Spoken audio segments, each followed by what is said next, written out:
ഒന്നും ബാക്കി വയ്ക്കാതെ ഒരു ഊണ് ഇതുപോലെ കഴിക്കണമെന്നുണ്ടെങ്കിൽ അതിന്റെ ടേസ്റ്റ് എന്തായിരിക്കും? ഹലോ ഗൈസ്, അനന്തമാണ്. ഒരു ഊണ് കഴിക്കണമെന്ന് തോന്നിയപ്പോൾ ആദ്യം മനസ്സിൽ ഓടിയെത്തിയത് ഒരു അമ്മയും മോളും കൂടെ നടത്തുന്ന ഒരു തട്ടുകടയാണ്. നല്ലതാണെന്ന് പറഞ്ഞു മാത്രം കേട്ടിട്ടുള്ള, എന്നാൽ ഒരിക്കൽ പോലും കഴിക്കാൻ സാധിച്ചിട്ടില്ലാത്ത ഒരു ഊണ് കഴിക്കാനാണ് ഞാൻ വന്നത്. ഒരു ഊണ് പറഞ്ഞപ്പോൾ പേപ്പർ വാഴയിൽ നാരങ്ങാച്ചാറും തോരനും സലാഡും അവിയലും, അത് കഴിഞ്ഞ് ചോറെത്തി.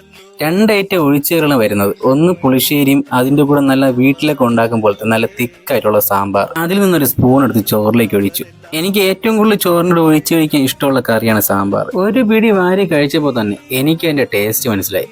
കാരണം നമ്മളെ വീട്ടിലൊക്കെ അമ്മമാരുണ്ടാക്കില്ലേ, അതേ ടേസ്റ്റാണ് എനിക്ക് ഇതിൽ കിട്ടിയത്. അങ്ങനെ കഴിച്ചുകൊണ്ടിരുന്നപ്പോഴത്തേക്കും ഇതിന്റെ കൂടെയുള്ള മീൻകറിയും പപ്പടവും ഇങ്ങനെ. മാത്രമല്ല എന്റെ കൂടെ കപ്പയും ഉണ്ട്. പക്ഷെ ഞാൻ എത്തിയത് ഒരു 3 മണി ടൈമിലായതുകൊണ്ട് എനിക്ക് കപ്പ കിട്ടിയില്ല. ഞാൻ പിന്നെ ഇതിന്റെ കൂടെ എക്സ്ട്രാ ഒരു ഫിഷ് ഫ്രൈ കൂടെ വാങ്ങി. കപ്പയും മീൻകറിയും കൂടെ ചേർന്ന് വരുന്ന ഈ ഒരു ഊണിന് അവർ ചാർജ് ചെയ്യുന്ന റേറ്റ് എന്ന് പറയുന്നത് 70 രൂപയാണ്.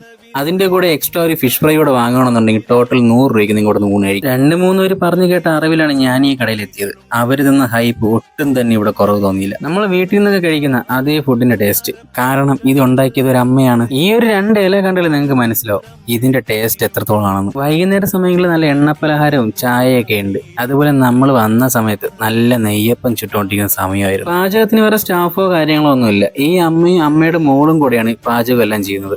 ഇവിടെ രാവിലെ 5:30 മണി തൊട്ട് രാത്രി 10 മണി വരെ കട കാണും. രാവിലെ കാപ്പി, ഇഡ്ഡലി, ദോശ, ഇടിയപ്പം. ഉച്ചയ്ക്ക് ഊണ് മീനും ചേർത്ത് 100 രൂപ. കപ്പയും മീൻ കറിയും മാത്രമാണെങ്കിൽ 70 രൂപ.